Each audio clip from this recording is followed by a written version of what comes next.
जो leader of the opposition उनकी जो मानसिकता है इस देश को बांग्लादेश बना देना चाहते हैं। ये चुनाव बांग्लादेशी वोटर के नाम पर तो होगा नहीं।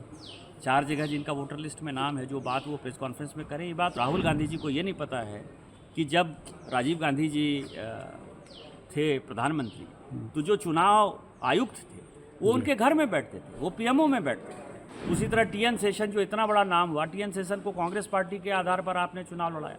नवीन चावला साहब ने आपके परिवार के ऊपर कहानी लिखी है। नवीन चावला साहब को आपने मुख्य चुनाव आयुक्त बनाया। इम्पॉर्टेंट ये है कि जो लीडर ऑफ द अपोजिशन उनकी जो मानसिकता है इस देश को बांग्लादेश बना देना चाहते हैं। उन्होंने जो क्वेश्चन उठाए हैं चुनाव आयोग के ऊपर, SIR के ऊपर, अब आप समझिए चुनाव बांग्लादेशी वोटर के नाम पर तो होगा नहीं। 4 जगह जिनका वोटर लिस्ट में नाम है, जो बात वो प्रेस कॉन्फ्रेंस में करें, ये बात तो चुनाव आयोग कह रही है ना कि 4 जगह नाम है, उस नाम को काटेंगे। SIR तो यही है, लेकिन वो बांग्लादेशी वोटरों के नाम कट रहे हैं, इस कारण से उनकी समस्या है। बांग्लादेश में भी इसी चुनाव आयोग के ऊपर जो है क्वेश्चन हुआ।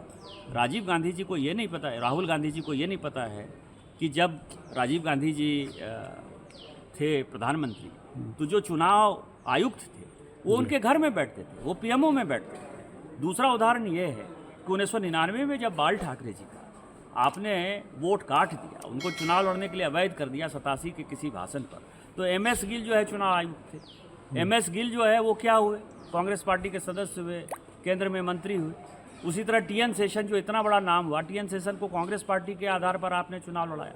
नवीन चावला साहब ने आपके परिवार के ऊपर कहानी लिखी है। नवीन चावला साहब को आपने मुख्य चुनाव आयुक्त बनाया। तो आज जो आपका इंटेंशन है, दूसरा आप देखिए, उन्होंने बयान दिया, ट्रंप ने एक दिन बयान दिया कि 5 हवाई जहाज गिरा दिए। तो वो भारत सरकार से पूछने लगे कि 5 हवाई जहाज कहाँ गिरा, 5 हवाई जहाज कहाँ गिरा, भारत सरकार जवाब दे।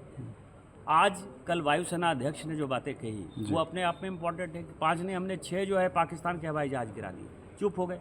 उन्होंने कहा ट्रंप कह रहे हैं बार बार, 35 बार कह दिया उन्होंने कि व्यापार के कारण हमने रुकवा दिया युद्ध को। आज क्या है, माननीय मोदी जी ने कह दिया कि जहाँ तक किसानों का सवाल है, चाहे स्मॉल स्केल इंडस्ट्री का सवाल है, इसके ऊपर कोई समझौता नहीं। रूस से तेल के खरीद का सवाल है, कोई समझौता नहीं होगा, तो अपनी बात हो गई।